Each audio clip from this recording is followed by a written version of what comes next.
Hello friends, welcome to Radiant Competition classes.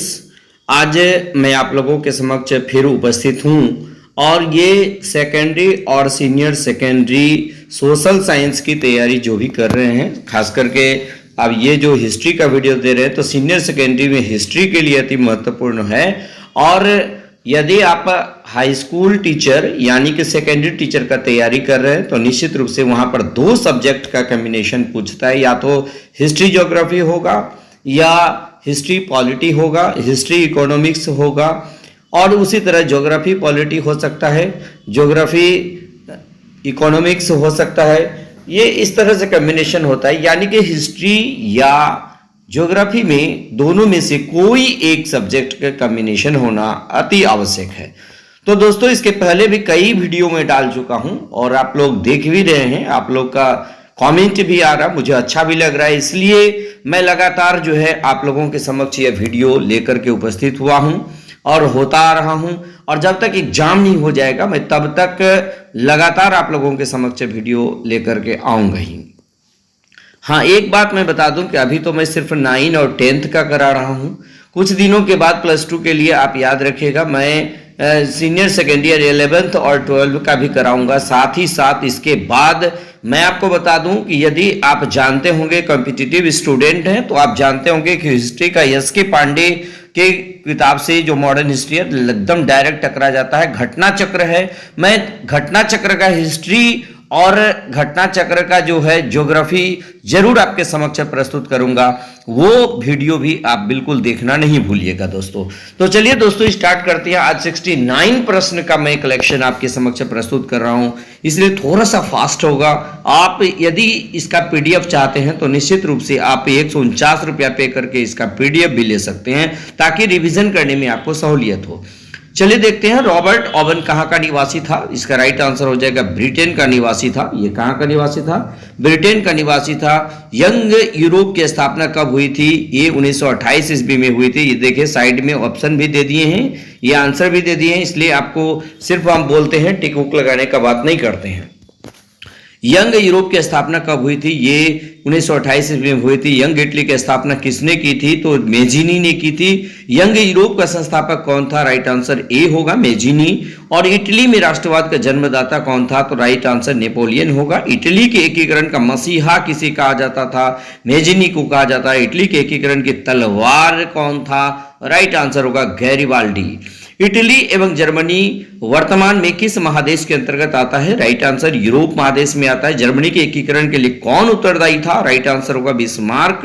Germany के एकीकरण का प्रमुख वास्तुकार कौन था? डायरेक्ट इसका आंसर होगा डी, बिस्मार्क। इटली एवं जर्मनी के एकीकरण के विरुद्ध कौन सा देश था? Right answer Austria. इटली के एकीकरण में निम्न में से किसका संबंध नहीं है? बिस्मार्क का संबंध नहीं है। फ्रांस की क्रांति का प्रमुख कारण क्या था? निरंकुश शासन। फ्रांस की क्रांति का अग्रदूत किसे कहा जाता है? रूसो को कहा जाता है। फ्रांस ने मानव और नागरिक अधिकारों की घोषणा किस सभा में की थी? संविधान सभा में की थी। फ्रांस में सामंतवाद का अंत कब हुआ था? राइट आंसर 4 अगस्त 1789 ईस्वी को हुआ था। फ्रांस में किस शासक वंश की पुनर्स्थापना वियना कांग्रेस द्वारा की गई थी? राइट आंसर बुर्बो वंश होगा। यूरोपीय सभ्यता का पालना किसे कहा जाता है? यूनान को कहा जाता है। यूरोप का मरीज किसे कहा जाता है? तुर्की को कहा जाता है। यूरोप वासियों के लिए किस देश का साहित्य एवं ज्ञान विज्ञान प्रेरणा स्रोत रहा है? इसका राइट आंसर हो जाएगा आपका यूनान। यूरोपीय राष्ट्रवाद से प्रभावित होकर किस भारतीय शासक ने जैकोबिन क्लब की स्थापना किया था? टीपू सुल्तान। राइट आंसर होगा बिस्मार्क। क्या था? राइट आंसर कूटनीतिज्ञ था। बिस्मार्क प्रसा का चांसलर कब बना था? 1862 ईस्वी में बना था। बिस्मार्क किस विद्वान की विचारधारा से प्रभावित था? राइट आंसर होगा हीगेल। वियना सम्मेलन कब हुआ था? Right answer 1815। वियना सम्मेलन का अध्यक्ष कौन था? मेटरनिक था। विलियम प्रथम कहाँ का शासक था? राइट आंसर होगा प्रसा का शासक था।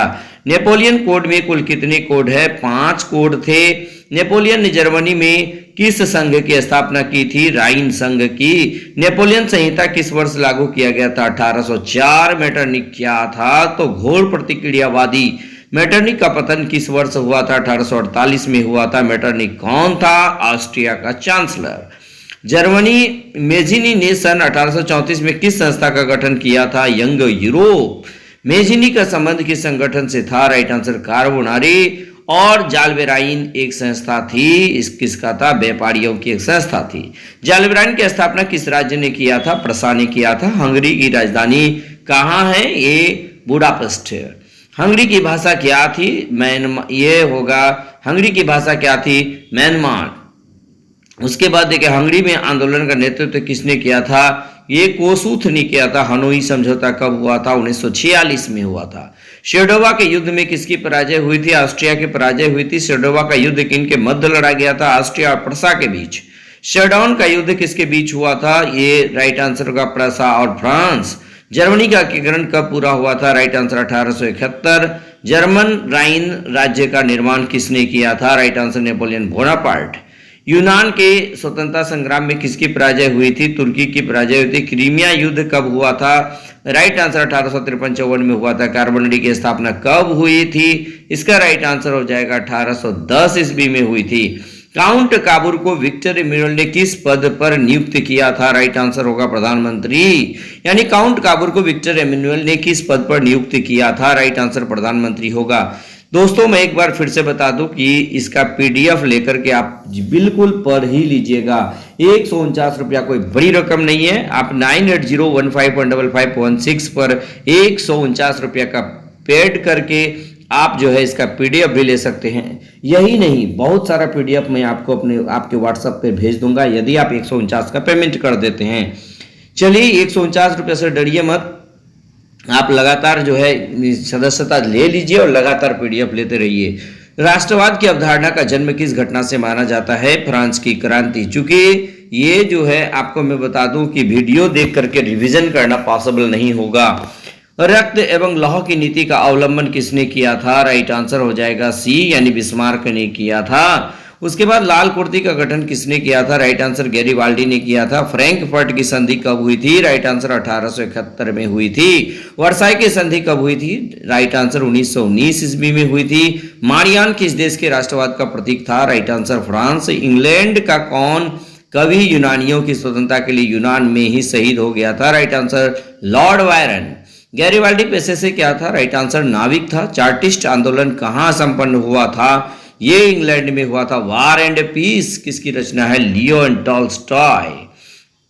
किस युद्ध के बाद जर्मनी का एकीकरण हुआ था? राइट आंसर शेरडाउन का युद्ध। किस युद्ध के बाद इटली का एकीकरण हुआ था? राइट आंसर हो जाएगा शेरडाउन का युद्ध। किस संधि द्वारा जर्मनी का एकीकरण हुआ था? राइट आंसर फ्रैंकफर्ट की संधि। यानी किस संधि द्वारा जर्मनी का एकीकरण हुआ था? राइट आंसर हो जाएगा फ्रैंकफर्ट की संधि। किसने कहा था फ्रांस जब छींकता है तो बाकी यूरोप को सर्दी जुकाम हो जाता है? ये मेटरनिख ने कहा था। किसने अपनी कूटनीति के बल पर इटली की समस्या को संपूर्ण यूरोप का समस्या बना दिया था? काउंट काबूर।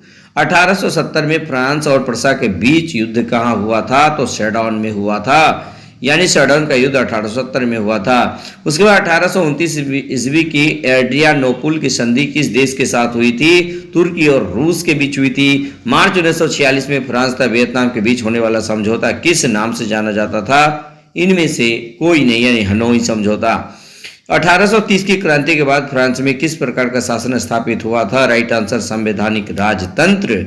तो इस प्रकार दोस्तों 69 प्रश्न 8 से 9 मिनट में आप लोगों ने देखा। और मैं आपको बता दूं कि लगातार पीडीएफ पाने के लिए, चूंकि रिवीजन यहां से करना संभव नहीं होगा अंत में, चूंकि मात्र 20 से 25 दिन बचा हुआ है, इसलिए पीडीएफ लेकर के एकदम फटाफट प्रिंट आउट ले लीजिए और लगातार रिवीजन मारिए दोस्तों।